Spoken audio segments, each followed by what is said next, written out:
Okay, good morning, everybody. It is 10:35 a.m. and we're beginning our open forum for today. Hopefully, you guys are interested in comparing and contrasting the as-is contract with the what we call the CRISP or the standard CRSP for CRISP or standard contract. I know that you guys are very aware of the as-is. We go through it every couple of months or so. Um, but wanted to share with you the standard contract, so you can compare and contrast, and it'll give you a good understanding of why we do what we do and the reason that you mostly see the as is contract and you don't see this contract very often. I know sometimes you guys will have sellers who will say, I'm not, or I want to do an as is, or you'll have buyers who say, I don't want to do an as is because they don't understand. And they think that as is means no inspection, you just take the house as it is. Some sellers think that too. Some sellers will tell you, I only want to accept as is contract because they think that they won't have to fix anything or they won't have to do anything. We know better than that. But a lot of times the public doesn't. So I've prepared a little slide deck for you as well, but I want to go over this contract for residential sale and purchase, the standard contract, the CRISP. I want to go over that and kind of point out the differences between the two. And they are very, very different. It is very important which contract you use. Whether you have the buyer or the seller, either way, it's important that you use the contract that's best for them. And I think that you can make your own decision from this, but I know what I recommend to everyone, and I know why things are done the way they're done. So let's go over this. Okay. As we go over this contract for sale and purchase, I'll point out the differences. Most of the stuff is the same, of course, because it is a real estate contract. So most of the stuff is the same, but there are some differences that are very, very, very important. And feel free to ask questions anytime you want. Just pop your hand up, please. Use the hand at the bottom of your screen. You have a hand next to the closed caption option at the bottom. All right. So all of this is the same. Obviously, it's going to input from the property appraiser or from the MLS, depending on what you use, transaction desk form, simplicity, whatever you're using. Remember, I would tell you this, I do this in every as is, that some things are not included in this. Washers and dryers are included in this one. They're not in the other one. You have to write that in there, the washer and dryers. The number of ceiling fans and all that stuff you fill in on this contract. So it's a little bit different. Know what you're doing. Go over the things that are in here. Obviously, range, refrigerator, dishwasher, all that stuff. This one does have washer and dryers. The as is does not. Ceiling fans, light fixtures. They want you to number the ceiling fans on here. So you can put all if you want. I think I would probably just do that. But moving on from there.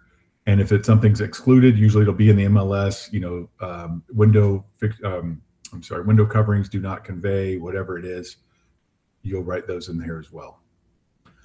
Okay, purchase price, escrow, everything else is the same, accompanies it. The initial deposit will accompany it or be delivered within 3 days. You want to be sure to do this if that's what you're doing. Typically, you are doing that within 3 days. Remember, those are 3 business days. There's no difference here. You don't have to ask me that. It's the same 3 business days. Weekends do not count in this. Holidays do not count in this. 3 days that the bank is open, you have to make this contract, to make this deposit. All other times, just like the as is, all other times are calendar days that cannot end on weekends. So it's the same for all of that. This is all the same. Here's your cash. Here's your conventional FHA, VA. You pick which one. The 5 days for your application and the 30 days for your commitment. They do use a commitment here instead of loan approval, so it's a little bit different in that. Moving on. Closing date occupancy. The closing date will occur when it does say here broom swept, which has always been the standard for what we expect a house to be when you do your final walkthrough. It should be broom swept. All personal items and trash from property and swept clean. So you'll see that on line 59 and 60 there. I don't know if you can see. Yeah, you can see my cursor. 59 and 60. Broom swept is what we see. That's always the standard for whether you're renting or selling. When a house is left vacant, it should be broom swept. Yes, Felix.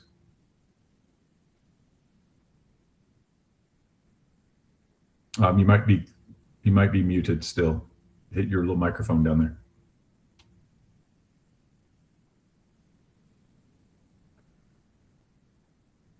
All right, just pipe in when you get it figured out.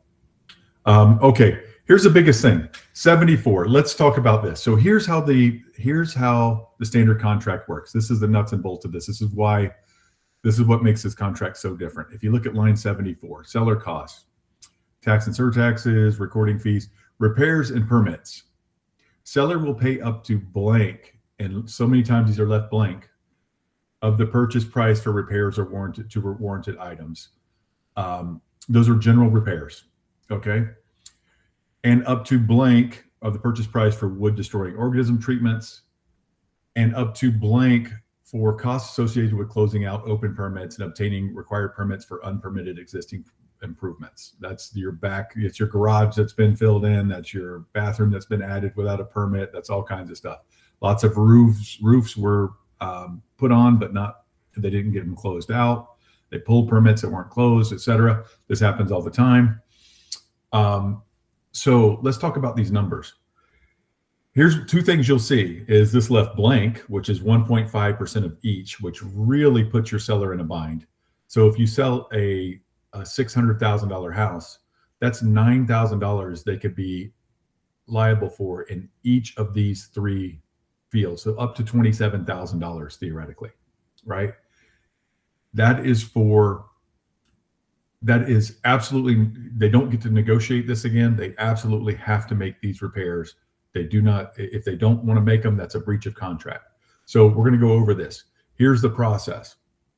I buy this house as the buyer. I have to get a survey. I have to get an inspection. I can't, you have some clients who don't want to do an inspection.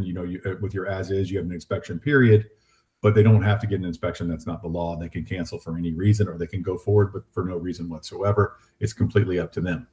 With this contract, I have to get an inspection, and the seller has to fix any general repairs, termites, or open permits up to $9,000 each on this $600,000 house. So 1.5% of whatever the house price is. If it's a $400,000 house, that's $6,000 per incident. So up to $9,000 of each of these I have to do as a seller. So the seller has to repair these. They do not get, so if the seller disagrees with these, and you oftentimes will have a seller disagree with the buyer's inspection, of course, right?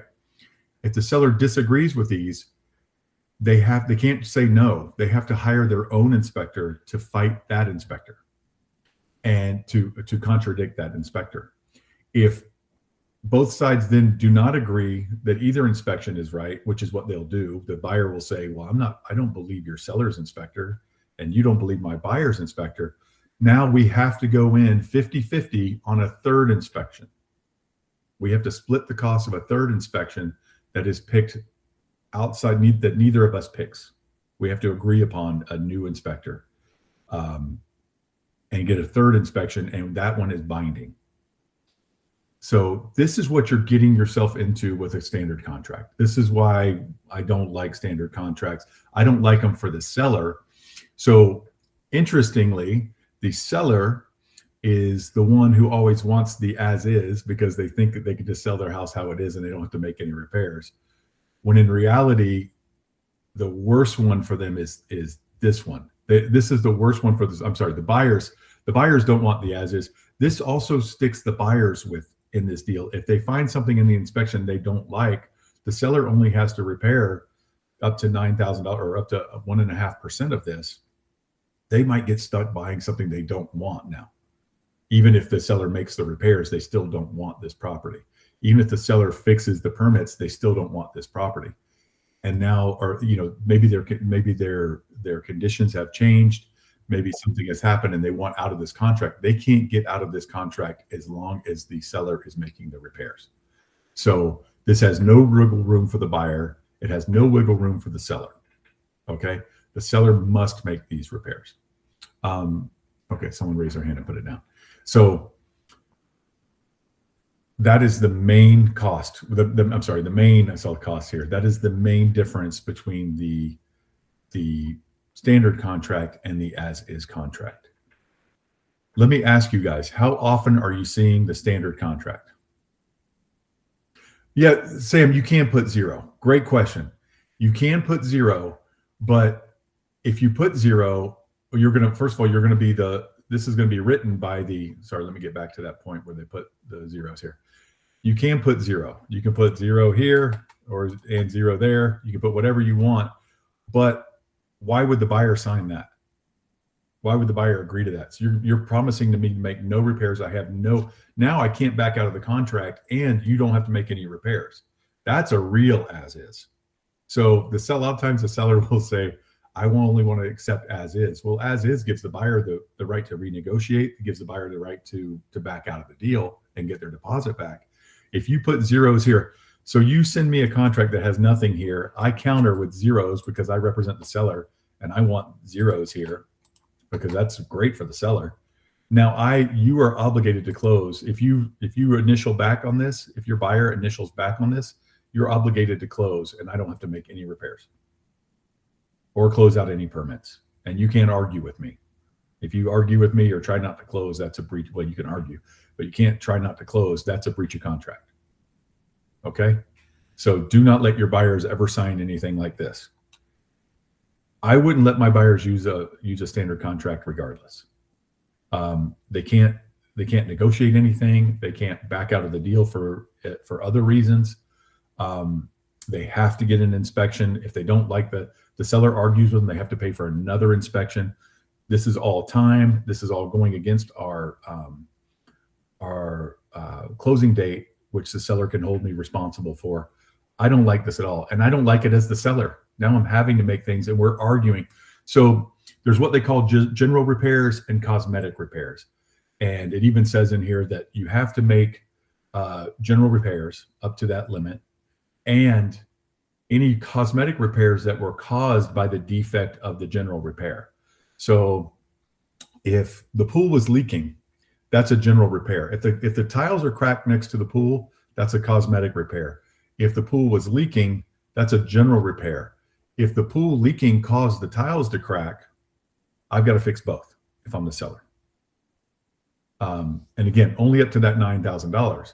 So if the buyer gets estimates for the repairs that are $12,000, the seller can refuse to make the $12,000 repair and try to get out of the contract, but the buyer can then say, no, we're okay with just the $9,000. And again, I'm just using these numbers as an example on a $600,000 house. It can be 1.5% of whatever the house value is. If it's $1 million house, then we're talking about $15,000 for everything, right? So anything that's wrong, the seller is obligated to pay for, including cosmetic items that are caused by general items. A cosmetic item is the water stain on my ceiling because the roof used to leak, right? Or because the roof is leaking now. Well, the seller would be, a good example of that is the seller would be forced to fix the roof leak, obviously, but also the cosmetic leak to the ceiling because it was caused by the general repair of the roof. So, or the general defect that the roof had. So it's very complicated. Normally you just, if you're an as-is buyer, you just say, either fix this or I'm walking, right? Or either give me a concession or I'm walking. Another thing you can't do with this is give concessions. You have to make the repairs. You can give additional concessions, but you have to make the repairs. So that's another thing with this contract. So also, let's talk about the permits. On a normal thing, you guys have done this a lot with as-is contracts. If you've dealt with a lot of as-is, if you've been in the business a while, you have dealt with permits and a seller saying, I just can't close out this permit. I can't get it inspected. I can't get it, whatever. And the buyer might say, you know what? I don't care. This sunroom has been on here for 25 years and nobody's ever given anybody a hard time about the permit. I will sign what's called a hold harmless. The title company will draw you up a hold harmless, which says, I am going to hold the seller harmless of this. I'm going to go ahead and buy it anyway. Maybe the seller gave you a concession. Maybe the seller sold it to you cheap and your buyer really wants it. And so they're going to hold harmless the seller. I've had this happen before. A seller absolutely cannot get a permit closed They can't find the original drawings. They can't do this. It would have to have somebody come out and redo the whole thing, and it would be $15,000 on a $200,000 house or something like that. And the buyer says, you know what, take $5,000 off and I'll buy it. I'll hold you harmless. Okay, so that happens. You do not have that. You do not have that option with this contract. The seller has to pay up to whatever it is to get it fixed. After that, it's the buyer's problem. So those are all things that also you can't. Well, we're going to go down farther here. You also cannot assign this contract. You don't have the option like you do in an as-is of making it assignable or making it assignable without waiving obligation. It is absolutely unassignable unless the seller agrees on this. A lot of times a buyer wants the ability to put it in an LLC or something like that and doesn't want to have to go back through the seller to do that, because the seller can negotiate for other things if they hold the power.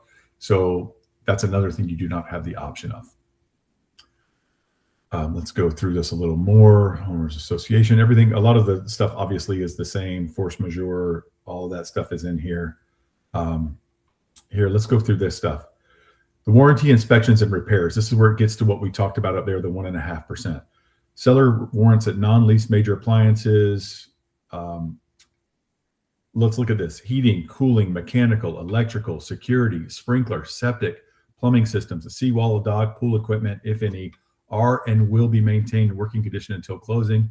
That the structures, including roofs, doors, and windows, and pool, if any, are structurally sound and watertight, and that torn or missing screens. Guys, how many torn screens do you sell a house and still has torn screens and the buyer doesn't care, or they fix it later, or whatever? Missing roof tiles, that's kind of a big deal. And fogged windows will be repaired or replaced. Limited remaining life on all warranted items will not be considered a defect that must be repaired or replaced by seller. Seller does not warrant, is not required to repair cosmetic conditions unless the cosmetic condition resulted from a defect in the warranted item. That's where I'm talking about the stain on the ceiling. That was a defect in a warranted item, which would be the roof, or the pool, the cracked tiles by the pool, where the pool area was sinking in a little bit because of the leak from the pool was, what do you call it when it's eroding? It's eroding under the tiles, or the oh gosh, I can't think of anything. The word for the pavers. So it's eroding under the pavers. The pavers start cracking and falling. Now that is something that the seller has warranted as well, because it's a defect in the pool, the wall of the pool. The seller is not obligated to bring any item into compliance with existing building code regulations unless necessary to repair a warranted item. That means, you know, when the seller goes in and does repairs, also a lot of times you run into things that are new code and they can't repair it without replacing the whole thing. And this becomes very costly and can kill a deal. When in reality, the buyer wants to buy, the seller wants to sell. Let's let them work it out with an as is, right? Working conditions means operating in the manner in which the item was designed to operate, and cosmetic conditions means aesthetic imperfections that do not affect the working condition of the item, including pitted marcite. So in a pool, you've seen them with pitted marcites, but it's not leaking. That means that's a cosmetic. Tears, worn spots, and discoloration of floor colorings, wallpapers, window treatments, caulking in the bathroom, nail holes, scratches, dents, scrapes, and chips in the ceiling, walls, flooring, tiles, fixtures, mirrors, cracked roof tiles, curling or worn shingles, and minor cracks in floor tiles, windows, driveways, sidewalks, pool decks, garage, and patio floor. Those are all cosmetic things that buyers hate, right?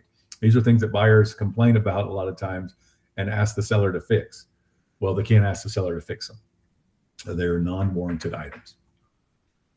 Professional inspection. Buyer may, at buyer's expense, have warranted items inspected by a person who specializes in and holds a license to conduct home inspections and who holds a Florida license to repair and maintain the items inspected.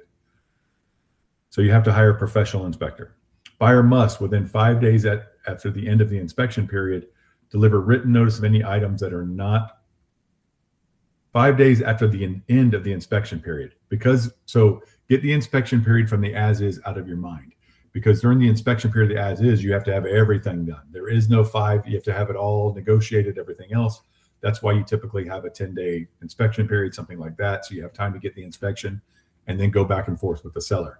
In this case, the inspection period is just the time to have the inspection. After that, you have 5 days to give your findings to the seller. Let's see, deliver written notice of any items that are not in the condition warranted and a copy of the portion of the inspector's written report dealing with such items. If buyer fails to timely deliver written notice, buyer waives seller's warranty and accepts the items listed in subparagraph A as their as-is conditions, except the seller must meet the maintenance requirement, meaning the seller still has the requirement to keep them up to date until closing. The repair. Seller will obtain repair estimates and is obligated only to make repairs necessary to bring warranted items into the condition warranted up to the repair limit. Seller may, within 5 days after receipt of buyer's notice of items that are not in the condition warranted, have a second inspection made by a professional inspector and will report repair estimates to buyer.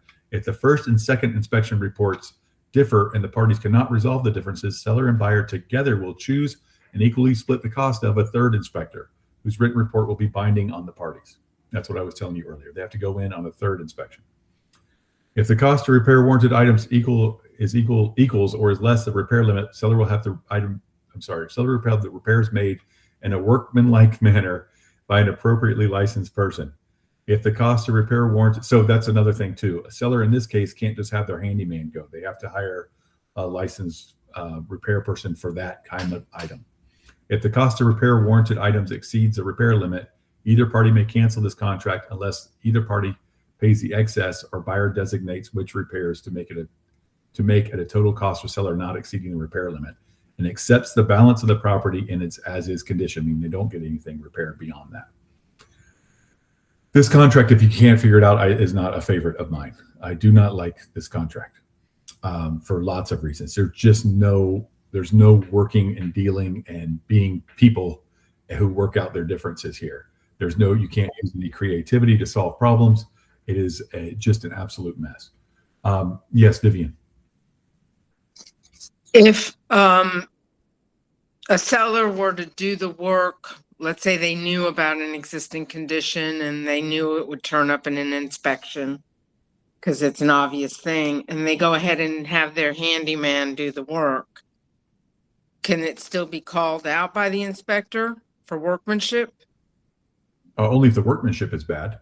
If the handyman, let's say I know my roof is leaking and I have well, that's kind of a big thing for a handyman. But let's say I know that I don't know, my water heater, I need to replace my water heater and I have my handyman do it instead of a licensed plumber. I don't think that the inspector shouldn't be able to tell the difference.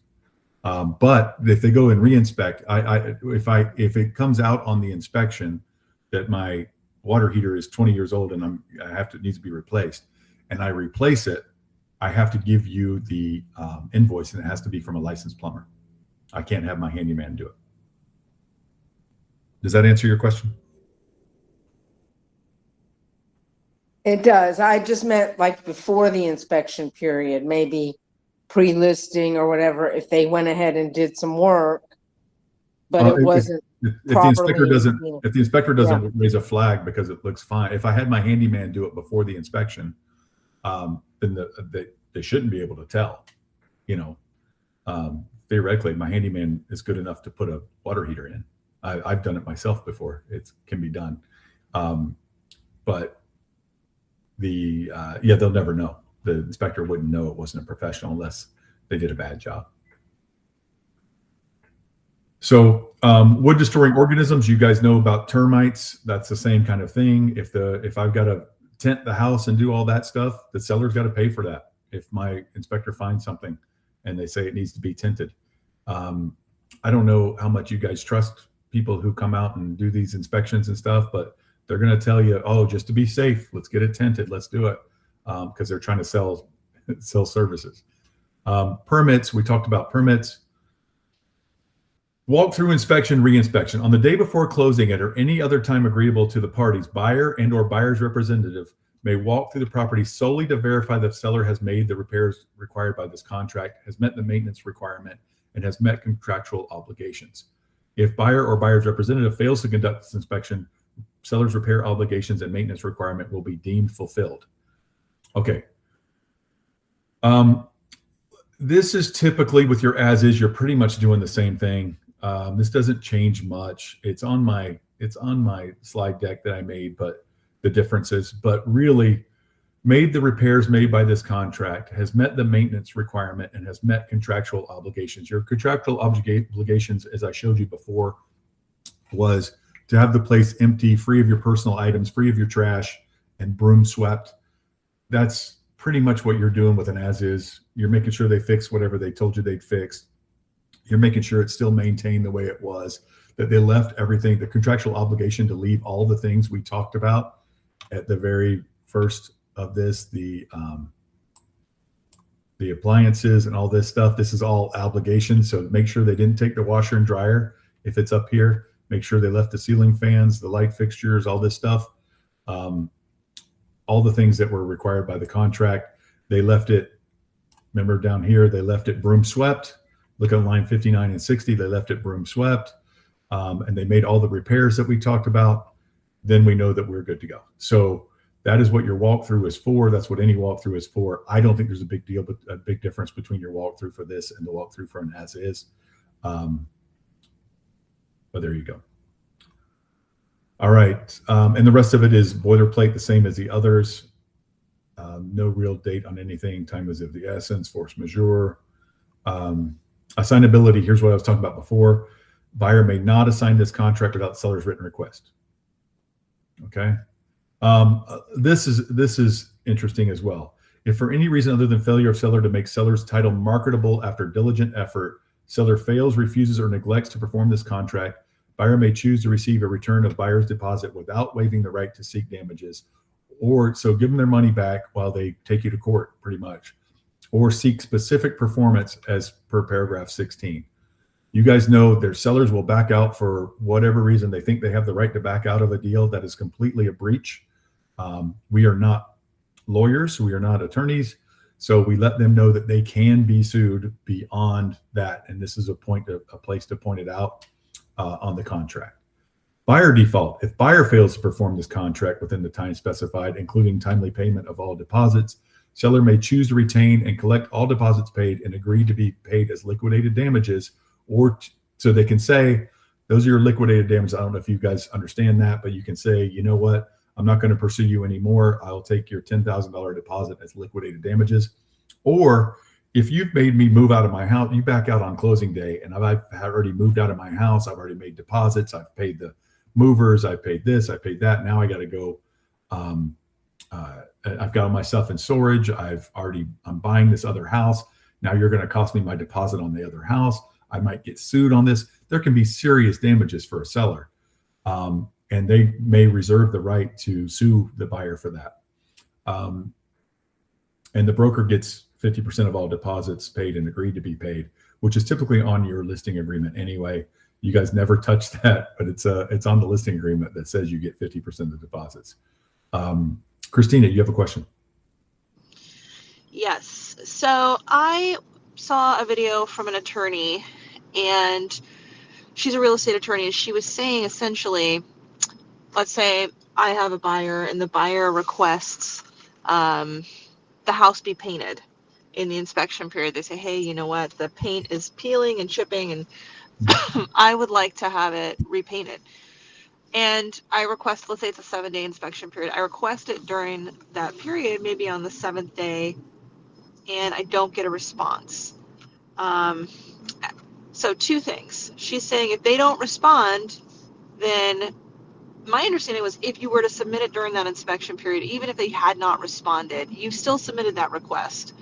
And so if you want to cancel when the seller comes back and says, are you crazy? I'm not going to repaint the whole house because there's a corner of paint that's peeling, that you could still cancel. She's saying, unless it's ratified during that period, that you would have to extend the inspection period, even though you've delivered written notice that you are requesting those repairs. Secondly, I forget the reason, but she was saying, because I've seen, let's say that's the case, and you say, well, let's submit a cancellation and a repairs, request, saying, hey, we'd like the whole house painted, but in the event you don't want to paint the whole house, here's our cancellation. She's saying for some reason you're not supposed to do that. So is providing written notice during the inspection period sufficient? Or, say the seller's traveling and they don't, let's say you put it on day 5 and they just haven't replied. So Is that sufficient, or if you don't hear back, do you need to submit a cancellation? Okay. First of all, you do not need a cancellation form to let them know you're canceled. So you can send them an email. It only says, and we're talking about the as is now. Yes. Because this is a whole different animal. We saw this. First of all, they don't have to. They're not going to paint the house with this contract because that's a cosmetic thing, unless it's so bad, so chalky that it's got water intrusion right now. I doubt you're ever going to get them to do that. And this one is completely different. You have 5 days after the inspection period to submit your findings, and pretty much demand repair. So you're talking about an as is. Yes. On that last day, I have told you before, probably on the phone, I've told many of you guys that you can send a cancellation and a request and say, if your client does not agree to this repair, then we're going to cancel. Or if I do not hear back from you, we're going to cancel. I would always ask for an extension of the inspection period when you do this. And there's never, you're not going to lose. The buyer is going to be, it is harder to collect a buyer's deposit than it is for the buyer to get it back.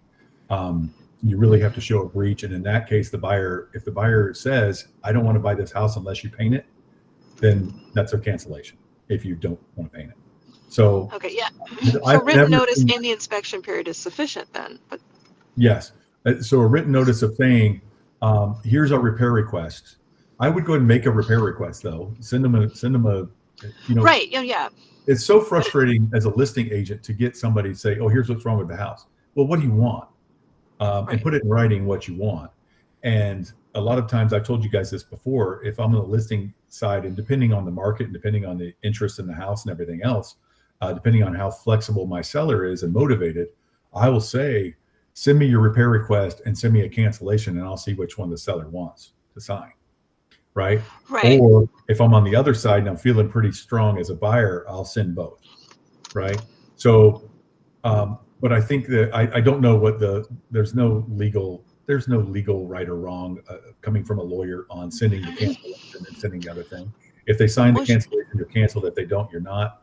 But you can just let them know the contract literally says notified in writing for any reason whatsoever, at the buyer's sole discretion, they want to back out. You just notify in writing. So you can say, contingent upon them accepting this, repair, like in this case, if they don't want to paint the house, you can just say in plain English, if you don't want to paint the house, then my buyer is going to cancel the contract.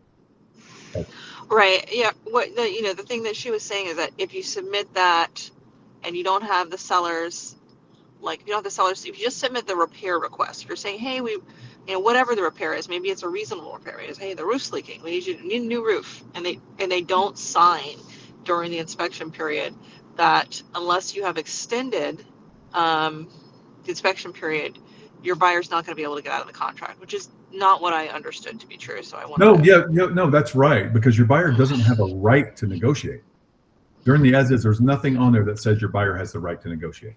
We know your buyer has the ability to negotiate. All your buyer has, you always have the ability to negotiate if you have the ability to get out of the contract. You pretty much anytime when I'm a listing agent and a buyer's agent calls me or texts me or emails me that the buyer wants repaired, they don't have the right to negotiate. My seller can say, no, absolutely not. We're not touching that. Yeah, house. I understand. Yeah. Right. I know you do. But what that means is you don't have the right to negotiate. And if you sending me a thing asking to negotiate doesn't extend anything to me, that doesn't mean anything. You don't have that right. You only have that right if I say, you know what, I'll paint it for them or I'll fix it. Can they still can't? That's what I'm saying. I send the request in writing. Yeah, the seller can say, if you didn't say you want to cancel, if I don't make that repair, then that's just noise if you don't get my response. That's why I say, if they don't want to do this, then we're going to have to cancel. We don't want to cancel, but we're going to have to cancel. Write it nicely. But if you requested all of that in writing and you're still pending the seller's signature, that's what I'm saying. Yeah, the seller doesn't have to sign anything. But if you can still cancel that. Like if you said, hey, I want this repair, if you don't do it, we're going to cancel, and then they haven't responded in the inspection period. Yeah, if you say you don't do it, we're going to cancel, then you've let them know conditionally we're canceling. Okay, that's what I was trying to figure out. That's a conditional cancellation, really, like from a buyer standpoint. If you don't want to make this repair, then we're canceling. But like I said, it's just like sending both things and saying, sign one of these. You're giving them that choice, and you're letting them know. I mean, that's your buyer is not leaving them any room to negotiate if you wait till the last day and do that. And they say, you know what? And so as a seller, I might say, you know what? It's going to be $4,000 to paint the house. I'll do half of it. And the buyer might think, oh, that's kind of reasonable. I'll have a brand new painted house for $2,000. Right. But they won't have that option if they waited till the last day and I didn't respond. Yeah. Yep. Wouldn't they still need the release and cancellation form for the title company to disperse? Yeah, eventually. But we don't have to have that signed by the cancellation date, by the end of the inspection period. Yeah, so eventually they would sign that. But I'm letting them know that that's my intention. All you have to do is let them know that's your intention in writing. So yes, your buyer can wait till 11:59 on day 7 or whatever your date is, and let them know that we're not going forward. But you can say, and you can also, and you guys have done this. You've said, I submitted a repair request 2 days ago and I haven't heard back from you. We're going to have to cancel, right? Right.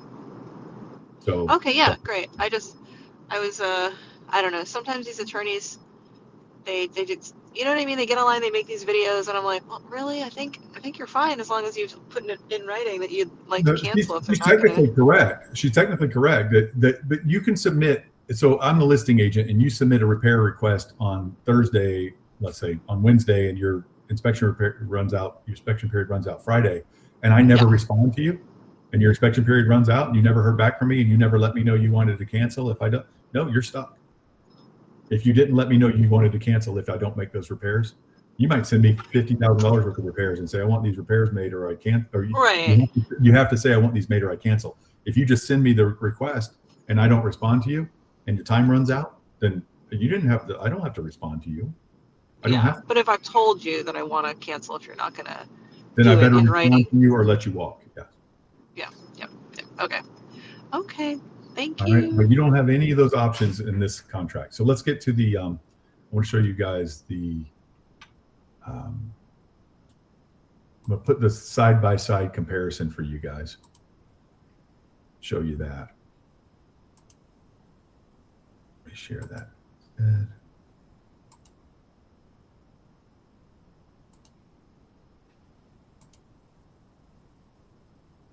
Okay. Here's your Florida contract comparison, as is versus the CRISP, okay?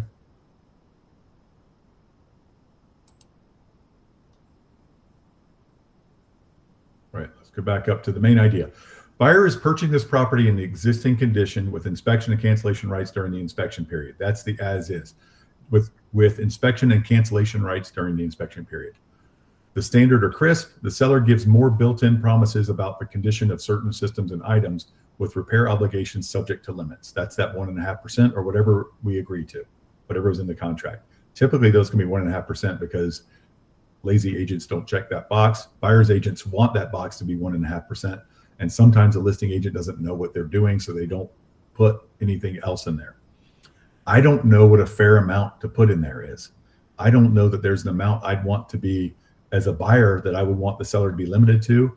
And as a seller, I want zero. As the buyer, I don't know that there's I don't like this from the buyer. I'd much rather have the as is from the buyer's point too. From both sides, I'd rather have the as is. It's pretty much what it comes down to, which is why you guys can be in the business for 10 years and only see one standard contract, right? Mostly you see as is. But you still have people out there, mostly people who don't, lawyers and brokers who are not actually out there working the business, who say, oh, the standard's a better contract. It's not workable, and it's not a better contract. But in fact, it is better for AI to do it, because you don't need a human interaction at all. You don't need any negotiation. You don't need much of anything to do the standard contract. Once it goes under contract, it just makes people want to breach. Okay, buyer can inspect broadly during the inspection period as is. They can inspect whatever they want. The form provides a default period if the blank is not filled in. That's the 15 days that's on the contract. Buyer inspects under the contract's inspection and repair procedures. Results may trigger notice and repair obligations. You guys went through that. You saw all the other ones we have to do. We have to notice. We may have to hire another inspector, whatever. Okay, let me go back up to this. The agent takeaway, as is a simpler on seller repair obligations, CRISP is more structured and repair focused. That's what we want our deals to be, right? Repair focused. That was sarcasm. We don't. And this one, the inspection period. Do not let agents, that you guys, say as is means no inspection. It does not. A lot of the public thinks that. A lot of the public says, oh, this place I'm selling is a wreck inside. I've been renting it for 25 years and never done anything to it. I've had some real bad tenants, places torn up. I want to do just as is. Well, that's not how that works. You guys know better than that, and you have to let them know that. That's not how that works. It's not just as it sits right now. They still get to inspect it and negotiate it. Buyer may cancel during the inspection period if the property is not acceptable to the buyer, usually in the buyer's sole discretion. It's absolutely in the buyer's sole discretion in Florida. And so, and they can contract, it doesn't have to be. It says if the property is not acceptable to the buyer. It can be anything in the buyer's life that changes that makes them not want to close on this property. They don't have to pass the inspection period. During that inspection period, they can decide, if they have 10 days and like we talked about before, they get fired into it, or they would get out anyway if they get fired because of the financing. But if they, something happens, they decide they have to move to Wisconsin because their mom got sick, whatever it is, anything in their life, any reason they don't want to buy, they don't have to. They can drive by that neighborhood and then they do it at night and they see that it's a bad neighborhood or something, then they can cancel for that reason. You cannot do that with a standard. Cancellation is not as broad. It usually depends on repair limits, contract procedures, and other contingency. It absolutely repairs on that in Florida. It absolutely depends on repair limits, contract procedures, and other contingency. Let's see what they said. And the as is, the inspection deadline is the buyer's major decision deadline. That's correct. All right, as is contract. Seller generally has no automatic duty to make repairs. Seller must maintain the property, but does not promise to improve it unless it's negotiated during the inspection period, right? They have no automatic duty, but they do have a duty if we negotiate one. In the standard, seller may be required to repair warranted items, WDO issues, and permit issues up to negotiated contract limits. They're using may here, but they absolutely have to, unless it's negotiated otherwise. Agent's takeaway. The as-is shifts repair decisions into negotiation. The CRISP builds repair obligations into the contract. Repair negotiation. How do agents handle inspection findings? In the as-is, buyers can ask for repairs, credits, or price reductions, but seller can accept, reject, or counter. A written amendment is needed, right? An addendum that says what we're going to actually do or not do. In the standard, the contract contains a repair framework, notices, estimates, and repair limits, second inspections, and possible cancellation rights. The as-is negotiable is flexible. The CRISP negotiation is more procedural. You're going to find that everywhere. The as-is is flexible. The CRISP is not.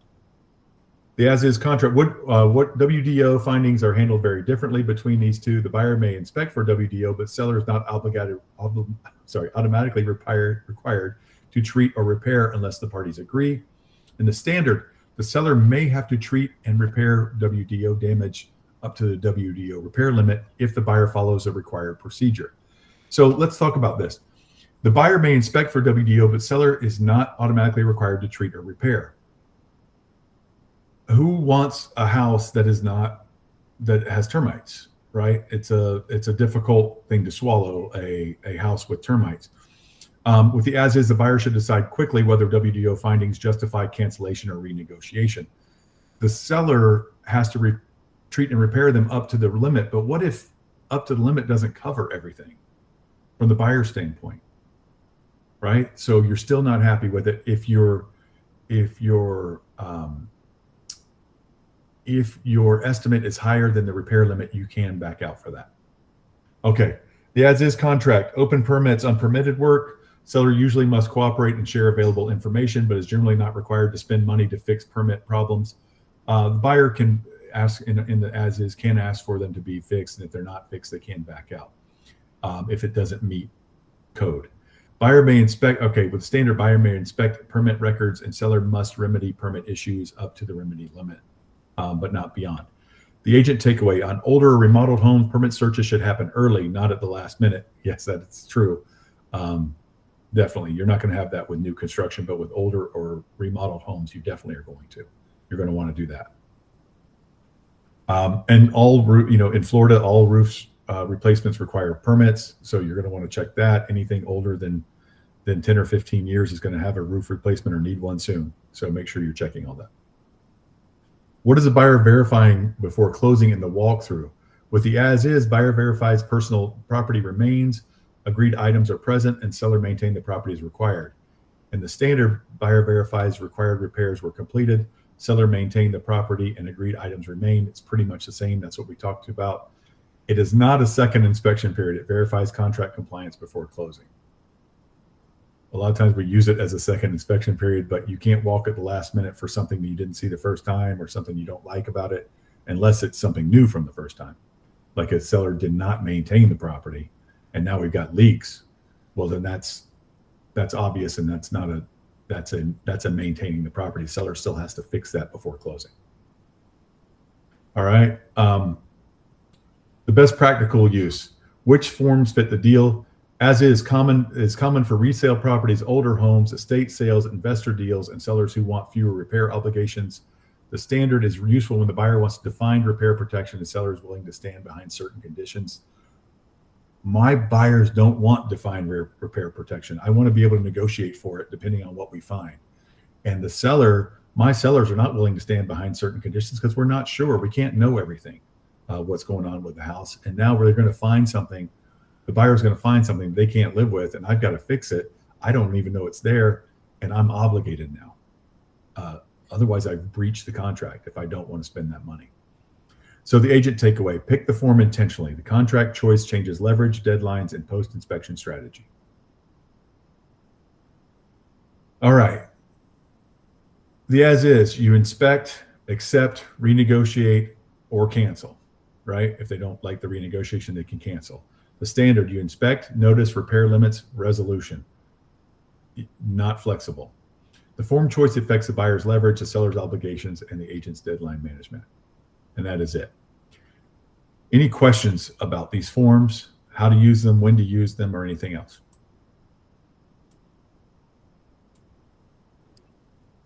I do. Yes. It's in regards of the permits on the CRISP versus the permits on the as is. So there's one part on the CRISP contract that talks about work that has been done in the property that have not been properly permitted. The seller, according to that contract, the seller has to, work, take care of that. Versus in the as is, for the permits, the only thing that I understand that ask is that they cannot be open, or any open permits, they have to be closed. But if it doesn't say anything about any work that have been unpermitted, that the seller is obligated to then pull permits after the job has been done. I know the seller is obligated to disclose, but it looks like the as-is contract does not mandate the seller to take care of any improvements that were not permitted. Did I understood that right? No, they are. So here's the catch on that. They are obligated to disclose that there was no permit. Correct. Okay? So they had unpermitted work. They were obligated to disclose that. If you get down to the last minute or past the inspection period, and you find out about that, and it wasn't disclosed to you before during the inspection period, then the seller still has to remedy that. So that's right, but if it was but if it was disclosed prior. Well, if it's disclosed prior, then you make it part of your negotiation during the inspection period. If it was disclosed up front, then you say, well, you're going to have to cover that before, you're going to have to agree to close that, to open it and close it before we close. Because I can't have an unpermitted thing. Now I've got to deal with that when I sell it. But for example, that's okay. So maybe I didn't ask the question properly. Per the contract, the seller in the as is not obligated to work on those unpermitted improvements that they did, as long as they disclose it prior, like they can put it on the seller's disclosure prior Yep. to any buyer making an offer, so Mhm. that the buyer consciously puts in an offer on a house that they already know prior that Mhm. there was some improvements that were not permitted. Yes. So the seller in that case is not obligated Nope. to fix those things, because the seller already told in advance. Correct. Nor should they be. I think that's great. They shouldn't be obligated to if they disclosed it up front and we worked something out. Maybe I made a lower offer from the property because I have to deal with an unpermitted roof or an unpermitted sunroom or garage renovation. So garage conversion. No, they're not if they disclose it up front. And then in vice versa with the CRIS contract, even if they disclose it, they still have to Yes. fix it. Okay, that's what I wanted to know, that there's a difference. We can agree outside by addendum for them not to fix something. So if Okay. that's the case, we can do that. We can't. There are things in the court that's a little bit flexible. We can do stuff like you'll take $10,000 off the price and I'll handle the permitting. I'll hold you harmless for permitting, or you take $5,000 off and I'll hold you harmless for permitting. Yeah, but in that case, they'll have to do it. In that case, they would have to do a separate addendum or hold harmless addendum, rather than the as is already there in the contract, and they don't have to do anything as long as they disclosed it before. Right. Got it. Thank you. All right. Make sure your buyers are reading the seller's disclosure and that you're going over it with them. If you have a seller's disclosure, make sure you go over it with the buyers. Jika, lots of things. I don't know if you're really asking me, what needs to be permitted and what doesn't. It depends on the jurisdiction as well, but obviously roofs, and anytime you add a bathroom, you do certain work needs to be permitted and certain doesn't. But, and that depends sometimes on the jurisdiction as well. Christina. Hey, so essentially, I agree with you. I think there's a lot of reasons why the as is preferable for both parties, in most cases. But yeah, you see a lot of people, and I've been licensed and selling since 05, but I see people that have been in the business before, because it became more popular, the as is, during the Great Recession, because the banks required it. But I agree. I think it has more flexibility. But you see a lot of people that, will get online on social media and make videos about or posts about, people don't know what they're doing. They need to be using, the CRISP. But I agree. I agree with what you're saying. I think it's just more flexibility for both parties. It definitely is. And it's obviously that's why you see it everywhere now. But when I started at FRI 11 years ago, you would still see an occasional CRISP, and you would hear, it's all the traditional old ERAs and Century 21s and all that brokers out there saying, you should use no, you shouldn't. And it's dumb. And that's why 99.9. When's the last time you guys saw, Christina, you do a lot of business. When's the last time you saw a CRISP? It's been a minute. It's been a couple years. Yeah, I had seen one previously, like years ago. Yeah. You get one out of 100 offers, 1 out of 200 offers maybe are on a CRISP. And it's probably new agents, or agents don't know what they're doing. They just Googled contract, or not Googled it, but they searched it on Form Simplicity or Transaction Desk. And there might be a few old school brokers out there pushing them to their new agents, but nobody. Yeah, you're right. The brands always love them because I think the boilerplate was very homogenous for a lot of different locations. Mm-hmm. And maybe liability wise for a big brokerage or something, it does that, but you don't see anybody doing it now. You don't get them from anybody. You can be the oldest of old brokerages, the old Century 21, the Coldwell Bankers, and they're still sending as is. So they've even those dinosaur brokerages have evolved in that manner. Christina. I had something interesting. I just felt like I would share with you guys and see what everyone's thoughts were. I had a buyer a new buyer that I took on, sent him the buyer broker, and I put, I put my fee plus the transaction fee, as my, I put my compensation there. So it was the percentage plus the, the transaction fee. And I got pushback on it, and I explained to him, I said, hey, listen, we're going to negotiate with the seller. Let's, at least allow me the opportunity to see if I can get this covered, Um, and he's like, well, I'm going to be paying for it. I'm like, well, not if the seller offers compensation or if we can negotiate the compensation with the seller. Well, it doesn't matter. I'm paying for the seller's commission too. I'm like, well, I mean, you're sort of right in that the money originates with the buyer. There's no sale if there isn't a buyer. But once you give it to the seller, then it's the seller's money and he distributes it, But it was an interesting take in that he did ratify the agreement and we moved forward, but he was really adamant that it was ultimately, and it's his choice if he wants to, sign it or agree to the compensation rate or not. But he was really adamant, it's all my money. It's all my, and I'm like, yes, you originate, I mean, the seller can't sell unless there's a buyer that's going to buy. And he was even discussing, he even was like, well, if I don't get the price that I want, then I'm going to expect you and the listing agent to lower your commissions. And I'm like, well, they've already established whatever they're going to pay to list. So then he was like, basically his position is it's all my money. And if I don't get and I told him, hey, this is what I'm going to collect. So whether we can, negotiate it with the seller or, part of it comes from you or however that works out, I'm not going to be, it's not an elaborate price point, right? It's a pretty, basic price point, which is fine. But, I'm not going to have funds left over to then, rebate him. But he was even like, well, I'm going to ask you and the listing agent to lower your commissions and it's all my money. And just was really adamant about, it started with that fee, but he was really adamant that it's all my money.